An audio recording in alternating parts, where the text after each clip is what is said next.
There's a ton of noise out there. So how do you get decision makers to pay attention to your brand? Start a podcast and invite your ideal clients to be guests on your show. Learn more at sweetfishmedia.com.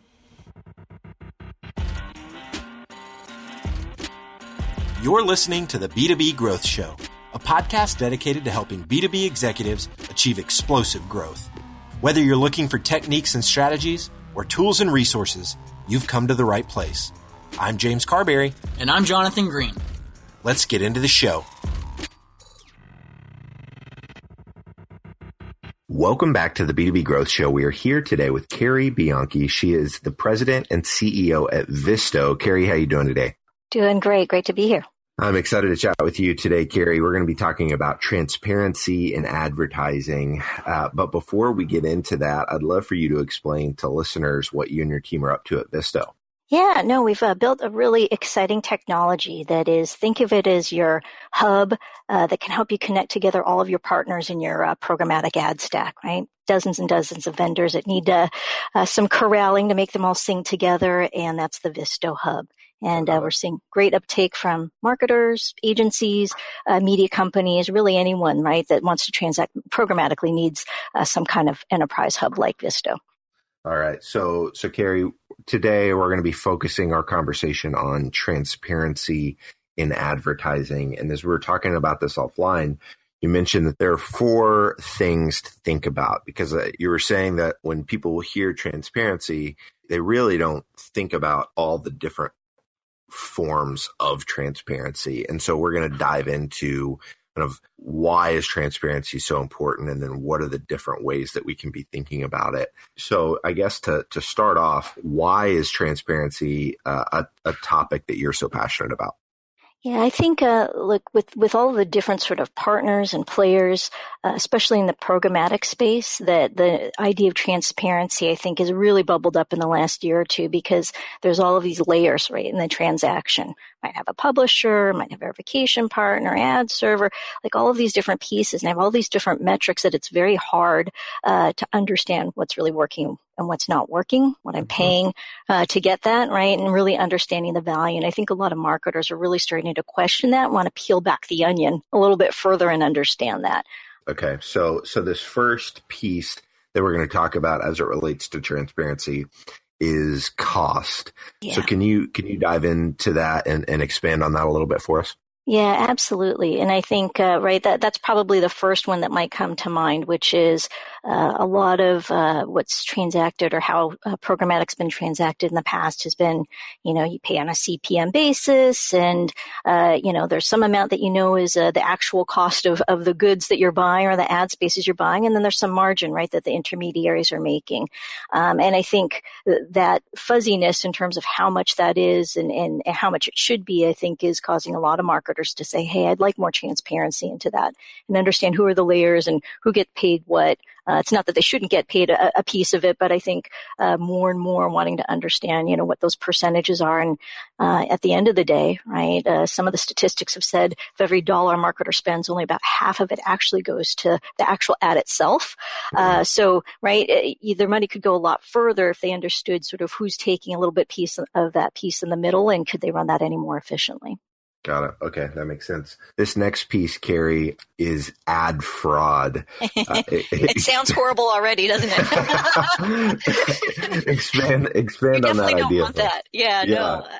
And I think, that's another area that's certainly gotten a lot of attention, and, the idea that because it is, programmatic is transacted through technology, it unfortunately also leaves open for really smart technologists to try to game the system as well, right? And can I put in not real humans, but robots, or not real websites where your ads are placed, but fake sites or spoof sites. And, can I kind of create this little subterfuge that allows me to kind of pull out some of the money that's being transacted through the system. So I think a lot of attention's been paid from, advertisers, marketers to understand, can I get a better handle on what's real, what's fake, right? And do I have sort of metrics and measurement in place that allow me to see, could my ad be seen by a real human, and is that who actually transacted at the end of the day? So, yeah, I think you're seeing a lot more attention to these sort of viewability and ad fraud metrics and measurement now in the system.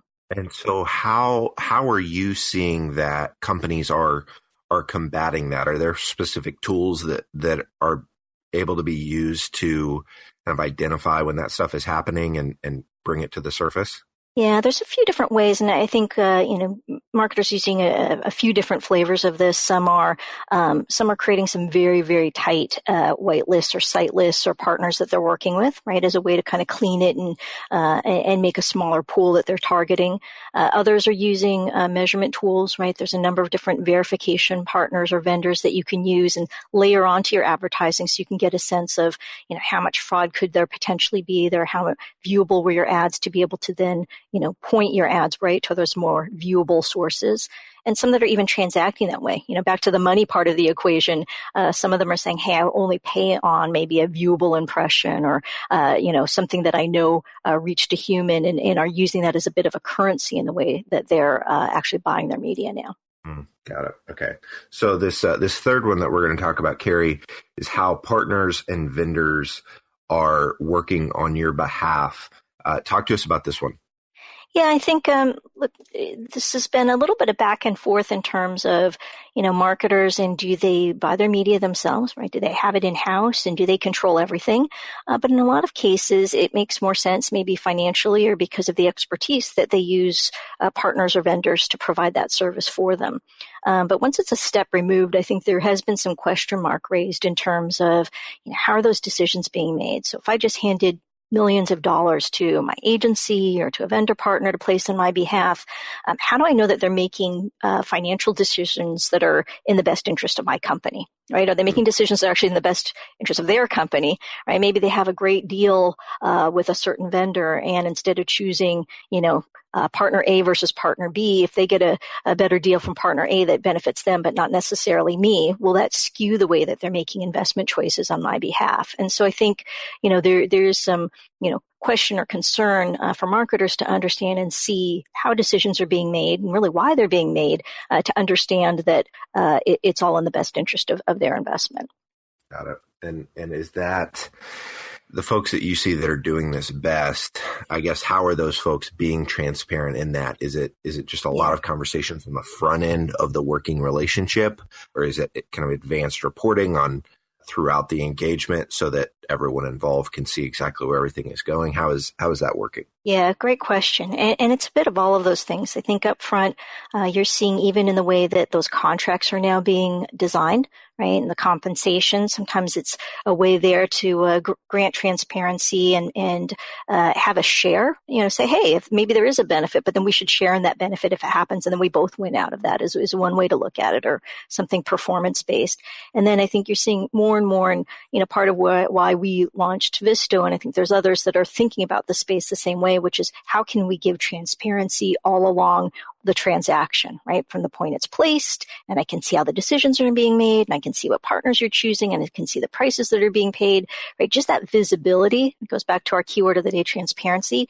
By seeing that, I can understand a lot better, right? I'm not just getting a report at the end of the day saying, here you go, here's your bill, and we bought you X amount of X. This is now saying, oh gosh, all right, that makes sense. That performed better. I see why they invested more there. Or gee, that's a red flag.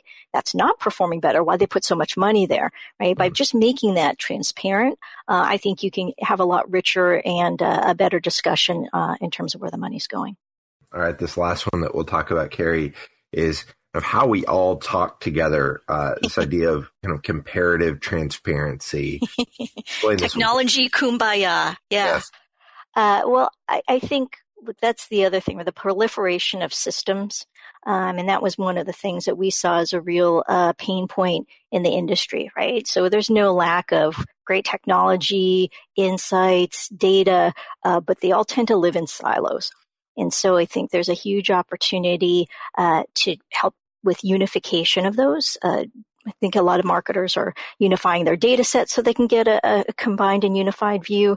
And I think that's going to push the market also to, right, work in a more concerted way where it's easier for that marketer to be able to transact with us and use their data across multiple systems, get good analytics across multiple systems, and this horizontality, if I can make up a word, of right, of this cross-channel view that I think would be, the nirvana for most marketers. I think it's hard today. So, a lot of what we've built is can we smooth that and create a centralized view? And I think there are others that are thinking more that way about that whole chain, that end-to-end process, and how can we make that easier for the marketer? And it certainly demands that we all have our systems be able to talk together for that to work.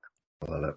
Kerry, this has been fantastic. If there's somebody listening to this, they want to stay connected with you, they want to learn more about Visto, what's the best way for them to go about doing that? Sure. I would send them through our website at VistoHub, VistoHub.com. And there's a number of great pieces if they want more information, and some of the white papers that we've done, as well as a way to contact us directly. Wonderful. Well, again, Kerry, thank you so much for your time, and I am really looking forward to getting this one live. Great. Thanks, James. There are lots of ways to build a community, and we've chosen to build the B2B growth community through this podcast. But because of the way podcasts work, it's really hard to engage with our listeners. And without engagement, it's tough to build a great community. So here's what we've decided to do. We're organizing small dinners across the country with our listeners and guests. No sales pitches, no agenda, just great conversations with like-minded people. We'll talk business, we'll talk family, we'll talk goals and dreams. We'll build friendships. So if you'd like to be a part of a B2B growth dinner in a city near you, go to b2bgrowthdinners.com. That's b2bgrowthdinners.com. Thank you so much for listening. Until next time.